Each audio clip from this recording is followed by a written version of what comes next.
Wednesday night. With us today is Senator Ron Johnson from the great state of Wisconsin. And, he's one good American, one great American. And Wisconsin, most of the common sense is with Senator Ron Johnson in Wisconsin. Well, Senator, what would you like to talk about this evening? Well, you're kind, John, but this is one American whose heart is still mourning for another great American, Lindsey Graham. Served with him for 16 years. He was like 3 months younger than me. He was deaf in his left ear. I'm deaf in my right ear, so we kind of a match set. We knew which side to sit on each other to communicate. But, I watched for 15, 16 years, and, a lot of conservative criticism against Lindsey. He's a warmonger and, moderate, and Lindsey Graham. See, I heard all those things. But I knew Lindsey. He was a friend. He was a patriot. He dedicated his life to this country in service. And, one thing I want to communicate, because I don't think people really understand, you just hear some vicious things being written about him even after he passed. He was so respected and he was so influential around the world.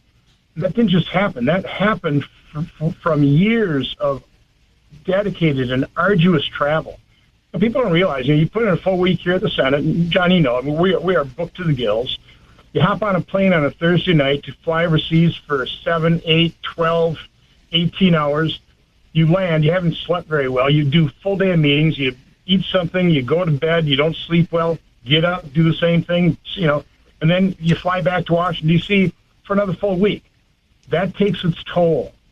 You do that week after week after week, and it takes a toll. And what Lindsey did during this 2 weeks recess, the NATO conference into Ukraine, he was hopeful that maybe we had the formula to finally bring a peace to that stalemate.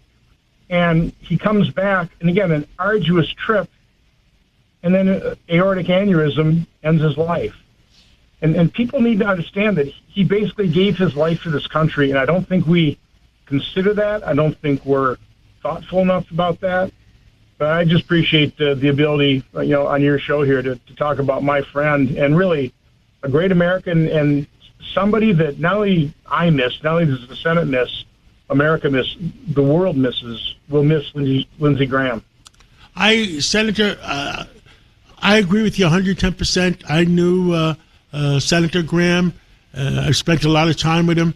Now, one of the question marks coming up, now, when U.S. senators fly abroad sometimes, you fly abroad, C-17s? And we're live from the living room as Doug eyes up the match day spread. He's reaching for the buffalo wing. Perfect! Hang on, what's this? Oh, he's gone for a can of Pepsi too! Incredible! What a finish! Sensational combination! Look at the delight on his face. There's no doubt about it. It just tastes better. Match days deserve Pepsi. Food deserves Pepsi. Grab a pack of Pepsi Zero Sugar for today's match. It's poetry in motion. This summer, Prime Video takes you back before Legally Blonde, before law school, and into the world of Elle Woods in high school. Set in 1995, this Gemini vegetarian knows exactly who she is until her family moves from Bel Air to Seattle. Packed with iconic fashion, 90s nostalgia, and a throwback soundtrack, Elle proves one thing. Law school was hard. High school was harder. From the world of Legally Blonde, watch Elle, a new original series only on Prime Video. Watch now. Well, sometimes we on government planes, sometimes we fly commercial. I understand. Because would you know which way he was flying back? Because the C-17s don't have the good enough atmosphere sometimes, and that could have caused them to have the problem. Yeah, again, I really don't know. He had that aortic aneurysm, and those things can, be undetected, and they can just pop, for a number of different reasons, high blood pressure. I mean, that's up to the family to really consider. I will say the McMaster's choice of his sister Darlene was just inspired. She just, I just met her yesterday. She seems like such a wonderful person. The way she handled herself in that press conference, it was couldn't think of a better person to finish out his 6 months of his term here. Understand, and I agree with you 110% because, He was one great senator in the United States of America. Our country's going to miss him because he always said it the way he felt. He's like you, Senator. He always got it off his chest the way he really feels about things. And thank you, too, for doing that for our country. Anything else you want to talk about on tonight's show Wednesday?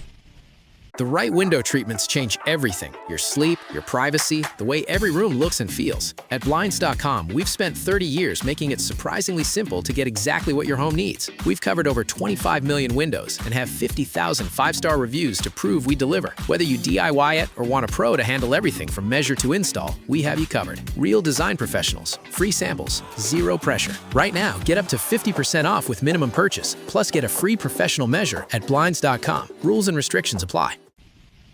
Well, with his passing, I'll become chairman of the Senate Budget Committee, and I take that responsibility very, very seriously. I know we're trying to push forward a third reconciliation package. It won't be easy, but my role is going to be to do everything I can to coordinate the House, the White House, and the Senate, and do politics. And politics is achieving what is possible, not necessarily exactly the way you want it, but that's a responsibility I take very seriously to our conference and to America.